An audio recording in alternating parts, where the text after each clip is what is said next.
Happy midweek, St. Francis in the field. Here I am in our beautiful sanctuary, standing by our St. Francis in the Field Episcopal Church Foundation, not St. Francis in the Episcopal Church, although we are St. Francis in the Field Episcopal Church Foundation Tree of Life. The reason I'm standing here is this coming Sunday. If you at all can adjust your schedule and join us at 9 a.m. in the parish hall, we are going to have a little presentation from some of our foundation board members, namely Ed Raha, who has had a lot of experience at previous churches helping bolster foundations, which are really about the future of the church and the continued success of the church. The best relationship is the foundation blessing the work and mission of the church. The worst relationship is when a foundation does something completely antithetical to the church, which is not what our foundation does, as you can be reminded of here.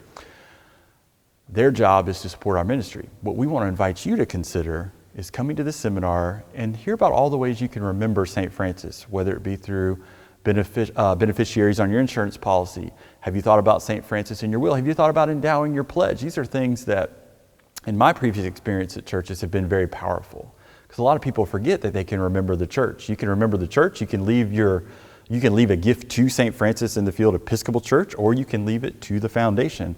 Ultimately, it's for the benefit of the church. One disclaimer that's really important.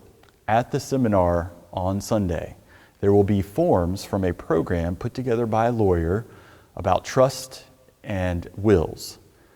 Note, we are not offering legal advice. This was just a generous gift from a church member to get people started on the conversation. We highly recommend that you go to an attorney because trust and estates and wills can be very complicated.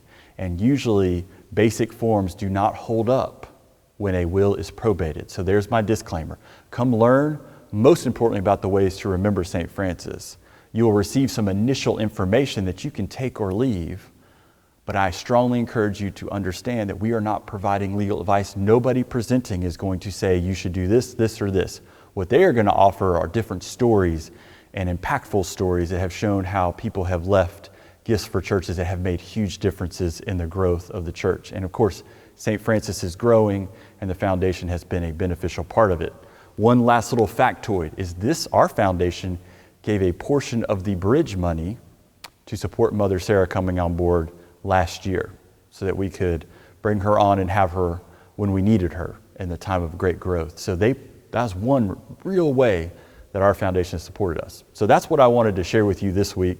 I also want to remind you, keep me, Cindy Fielding, Walt Fielding, and Raul Valerie in your prayers as we head to Cuba. We leave Thursday night to go to Miami. We will fly to Cuba on Friday, and we will fly home from Cuba on Monday. Pray for us, pray for our friends at San Pablo and Bolandrón, and just pray for safe travels. And we will be back with you. I will be back with you next week. But I hope we will see you on Sunday at our foundation presentation on ways you can remember the church and support the ministry of St. Francis going forward. Have a great rest of your week, and I will see you a week from Sunday, and Sarah will see you this Sunday as she preaches to you from the middle of the sanctuary. Fakes you out. Have a great rest of your week.